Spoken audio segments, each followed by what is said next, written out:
Hello friends, नमस्कार। JS study point में आप सबका स्वागत है। आज के इस वीडियो में लेकर आए हैं टॉप 31 प्रश्न जो कि हर कॉम्पिटिटिव एग्जाम के लिए अनिवार्य है। तो आज का पहला प्रश्न है, कौन सी अक्षांश रेखा भारत के मध्य से होकर गुजरती है? तो भारत के मध्य से होकर गुजरने वाली अक्षांश रेखा जो है कर्क रेखा है। ऑप्शन ए हो जाएगा सही जवाब। ठीक है दोस्तों, चलिए अगला प्रश्न देखते हैं। कर्क रेखा भारत के कितने राज्यों से होकर गुजरता है? तो कर्क रेखा जो है भारत के 8 राज्यों से होकर गुजरता है, यानी डी हो जाएगा सही जवाब इस प्रश्न के लिए। ठीक है दोस्तों, अगला प्रश्न देखते हैं। भारत की पूर्व से पश्चिम तक की लंबाई कितनी है? तो भारत के पूर्व से लेकर के पश्चिम तक के लंबाई जो है 2933 किलोमीटर, यानी ऑप्शन ए हो जाएगा सही जवाब। ठीक है दोस्तों, चलिए अगला प्रश्न देखते हैं। यदि अभी तक वीडियो को लाइक नहीं किए हैं तो वीडियो को लाइक और चैनल को सब्सक्राइब कर लीजिएगा, ताकि इसी तरह का वीडियो आपके पास मिलता रहे। वही बात करें कि भारत के उत्तर से दक्षिण तक की लंबाई कितनी है दोस्तों? तो उत्तर से दक्षिण की लंबाई जो है वह 3214 किलोमीटर है।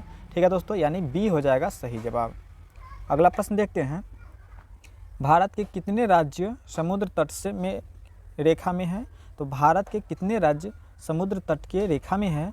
तो टोटल भारत के जो है 9 राज्य समुद्र तटीय रेखा पर आता है। ठीक है दोस्तों, यानी सी हो जाएगा इस प्रश्न के लिए सही जवाब। वही अगला प्रश्न देखते हैं कि भारत में निम्न में से किस राज्य के तट सबसे लंबी रेखा है? ठीक है, तो भारत के गुजरात तट का रेखा जो है सबसे लंबी है। ठीक है दोस्तों, गुजरात तट, यानी ऑप्शन सी हो जाएगा सही जवाब। वही अगला प्रश्न देखते हैं दोस्तों। निम्न भारतीय राज्य में से किससे होकर कर्क रेखा नहीं गुजरती है? ठीक है, तो किससे कर्क रेखा नहीं गुजरती है दोस्तों? तो ए किससे कर्क रेखा नहीं गुजरती है, यानी उत्तर प्रदेश सही जवाब हो जाएगा। उत्तर प्रदेश से कर्क रेखा नहीं गुजरती है। ठीक है दोस्तों, अगला प्रश्न देखते हैं। सर्वप्रथम इंडियन शब्द का प्रयोग किस भाषा में किया गया था? तो सर्वप्रथम इंडियन शब्द का प्रयोग जो है ग्रीक भाषा में किया गया था, यानी ऑप्शन बी हो जाएगा इस प्रश्न के लिए सही जवाब। ठीक है दोस्तों, चलिए अगला प्रश्न देखते हैं। निम्न में से किस राज्य से होकर कर्क रेखा नहीं गुजरता? तो कर्क रेखा जो है किससे नहीं गुजरता है? तो उड़ीसा से भी कर्क रेखा नहीं गुजरता है, यानी ऑप्शन ए हो जाएगा इस प्रश्न के लिए सही जवाब। ठीक है दोस्तों, चलिए वीडियो को लाइक नहीं किए हैं तो वीडियो को लाइक कर दीजिएगा और दोस्तों को शेयर भी कर दीजिएगा। भारत का वह राज्य जिससे होकर कर्क रेखा गुजरती है कौन सा है? तो भारत का कौन सा राज्य है जिससे कर्क रेखा गुजरती है? तो वह झारखंड हो जाएगा, यानी ऑप्शन डी हो जाएगा इस प्रश्न के लिए सही जवाब। अगला प्रश्न देखते हैं। भारत छोड़ो आंदोलन का नारा किसने दिया था? तो बिल्कुल, भारत छोड़ो आंदोलन का नारा किसने दिया था दोस्तों? तो भारत छोड़ो आंदोलन का नारा महात्मा गांधी जी दिए थे, यानी इस प्रश्न का सही जवाब होगा ऑप्शन डी। ठीक है दोस्तों, चलिए अगला प्रश्न देखते हैं कि महात्मा गांधी भारत में सत्याग्रह सबसे पहले कहाँ पे किए थे? तो महात्मा गांधी भारत में सत्याग्रह जो है कहाँ पे किए थे दोस्तों? तो चंपारण में किए थे 1917 ईस्वी में। ठीक है दोस्तों, वही बात किया जाए कि महात्मा गांधी का प्रथम सत्याग्रह कहाँ पे हुआ था? तो प्रथम सत्याग्रह जो हुआ था दक्षिण अफ्रीका में हुआ था। ठीक है दोस्तों, चलिए अगला प्रश्न देखते हैं। चलिए दोस्तों अगला प्रश्न देखते हैं। भारत का प्रमाणिक समय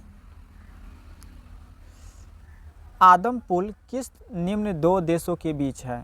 तो आदम पुल जो है किस 2 देशों के बीच है? तो भारत और श्रीलंका, इन 2 देशों के बीच है आदम पुल, यानी ऑप्शन सी हो जाएगा सही जवाब। ठीक है दोस्तों, चलिए वही बात करते हैं। निम्न में से किस भारतीय राज्य की समुद्र तटीय रेखा सबसे छोटी है? किस राज्य की है, किसकी है? तो वह गोवा की है। गोवा राज्य की सबसे छोटी समुद्री तट रेखा है, यानी ऑप्शन ए हो जाएगा सही जवाब। ठीक है दोस्तों, चलिए अगला प्रश्न देखते हैं। निम्नलिखित में से कौन सा द्वीप भारत और श्रीलंका के मध्य स्थित है? तो भारत और श्रीलंका के बीच मध्य में जो स्थित है वह लक्षद्वीप है, यानी बी हो जाएगा इस प्रश्न के लिए सही जवाब। वही अगला प्रश्न देखते हैं दोस्तों। लक्षद्वीप समूह में कितनी द्वीपों की संख्या है? लक्षद्वीप समूह में द्वीपों की संख्या जो है वह कितना है दोस्तों? तो बिल्कुल 36 है, यानी 36 द्वीप समूह है। ऑप्शन सी हो जाएगा इसके लिए सही जवाब। ठीक है दोस्तों, चलिए अगला प्रश्न देखते हैं। थार मरुस्थल किस राज्य में स्थित है? तो थार मरुस्थल किस राज्य में स्थित है दोस्तों? तो बिल्कुल सही जवाब होगा राजस्थान में है थार मरुस्थल, यानी ऑप्शन बी होगा इस प्रश्न के लिए सही जवाब। ठीक है दोस्तों, अगला बात करते हैं, सबसे छोटी स्थलीय सीमा भारत के किस देश के साथ लगता है? सबसे छोटा स्थलीय सीमा भारत के किस देश के साथ लगता है? तो बिल्कुल भूटान के साथ लगता है सबसे छोटा स्थलीय सीमा, यानी इस प्रश्न का सही जवाब डी हो जाएगा। अगला प्रश्न देखते हैं दोस्तों, भारत का कौन सा भू आकृति विभाग प्राचीनतम है? ठीक है दोस्तों, तो बिल्कुल प्रायद्वीपीय का पठार कौन सा है? प्रायद्वीपीय का पठार है जो कि प्राचीनतम है, यानी सही जवाब ऑप्शन डी हो जाएगा। ठीक है दोस्तों, चलिए अगला प्रश्न देखते हैं, वर्तमान में भारत के किस राज्य को सफ़ेद पानी के नाम से जाना जाता है? तो सफ़ेद पानी के नाम से जाने जाने वाला जो स्थान है वह आपका लद्दाख है। कौन सा हो जाएगा? सॉरी, यहाँ पे हो जाएगा सियाचिन ग्लेशियर। कौन सा हो जाएगा? सियाचिन हो जाएगा, जो कि सफ़ेद पानी के नाम से जाना जाता है। अगला प्रश्न देखते हैं, भारत का पूर्वी समुद्री तट किस नाम से जाना जाता है? तो भारत का पूर्वी समुद्री तट जो है वह कोरोमंडल के नाम से जाना जाता है, यानी ऑप्शन बी हो जाएगा सही जवाब। ठीक है दोस्तों, चलिए अगला प्रश्न देखते हैं, कोंकण तट कहाँ से कहाँ तक स्थित है? तो कोंकण तट जो है वो गोवा से लेकर के दमन तक स्थित है, यानी ऑप्शन बी हो जाएगा सही जवाब। ठीक है दोस्तों, चलिए अगला प्रश्न देखते हैं, भारतीय क्षेत्र में स्थित दो ज्वालामुखी कौन से द्वीप है? कौन सा है? तो भारतीय क्षेत्र में स्थित दो ज्वालामुखी कौन सा है? तो बैरम और नारकोंडम दो है, जो कि सी हो जाएगा सही आंसर। ठीक है दोस्तों, बैरम एवं नारकोंडम दो भारतीय क्षेत्र ज्वालामुखी है। ठीक है दोस्तों, चलिए अगला प्रश्न देखते हैं, हैदराबाद का जुड़वा नाम किसे कहते हैं? तो हैदराबाद का जुड़वा नाम जो है सिकंदराबाद है। वेरी इंपॉर्टेंट प्रश्न है दोस्तों, इसे याद रखिएगा कि हैदराबाद का जुड़वा नाम सिकंदराबाद है। वही बात करते हैं कि कोच्चि का जुड़वा नाम क्या है? तो कोच्चि का जुड़वा नाम भी क्या है?